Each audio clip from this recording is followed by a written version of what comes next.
বর্তমান সরকার ক্রমান্বয়ে স্বাস্থ্য খাতে জিডিপির ৫% বরাদ্দ দেওয়ার পরিকল্পনা গ্রহণ করেছে। জীবনযাপনের ধরন পরিবর্তন করার ব্যাপারেও জনগণের মধ্যে অবশ্যই সচেতনতা তৈরি করাটা অত্যন্ত জরুরি, যা আপনাদের মাধ্যমে করাটা অনেক সহজ।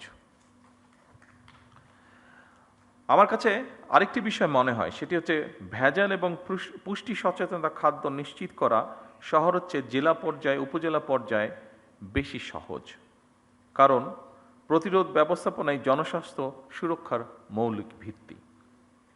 আমাদের সরকার, বর্তমান সরকার বিশ্বাস করে ইউএইচএফ-এর পিএর অর্থাৎ উপজেলা স্বাস্থ্য ও পরিবার কল্যাণ কর্মকর্তাগণ বাংলাদেশের স্বাস্থ্য ব্যবস্থার মূল চাবিকাঠি।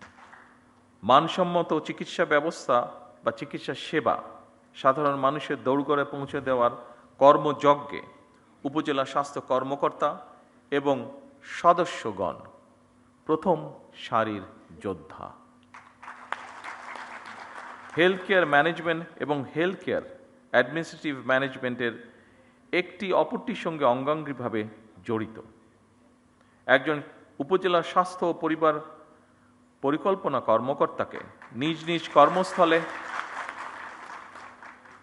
কর্মস্থলে স্বাস্থ্য ব্যবস্থার পাশাপাশি স্বাস্থ্য সেবা ব্যবস্থাপনার কাজটিও সুচারুভাবে সম্পন্ন করতে হয়, কারণ হেলথ কেয়ার ম্যানেজমেন্ট এবং হেলথ কেয়ার অ্যাডমিনিস্ট্রেটিভ ম্যানেজমেন্ট এই দুটো বিষয়ের মধ্যে সমন্বয় এবং সমন্বয় না হলে স্বাস্থ্য সেবায় নিশ্চয়ই আমরা কাঙ্ক্ষিত সুফল পাব না।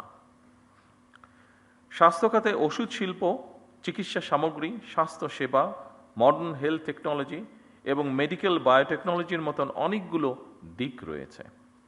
সেজন্যই দেশের স্বাস্থ্য খাত নিয়ে বিএনপি সরকারের বিস্তারিত পরিকল্পনাও রয়েছে। এরই অংশ হিসেবে বর্তমান সরকার ক্রমান্বয়ে স্বাস্থ্য খাতে জিডিপির ৫% বরাদ্দ দেওয়ার পরিকল্পনা গ্রহণ করেছে। উপস্থিতিবৃন্দ, আমি কিন্তু একটি কথা বলেছি ক্রমান্বয়ে, একবারে এটি সম্ভব না আমাদের পক্ষে, আমরা ক্রমান্বয় করব। প্রসঙ্গক্রমে আমেরিকার একজন বিখ্যাত পুষ্টিবিদ জ্যাক লায়ন, তার একটি কথা এখানে আমি উল্লেখ করতে চাই। তিনি বলেছিলেন, আজকের স্বাস্থ্য সেবা ভবিষ্যতের বিনিয়োগ।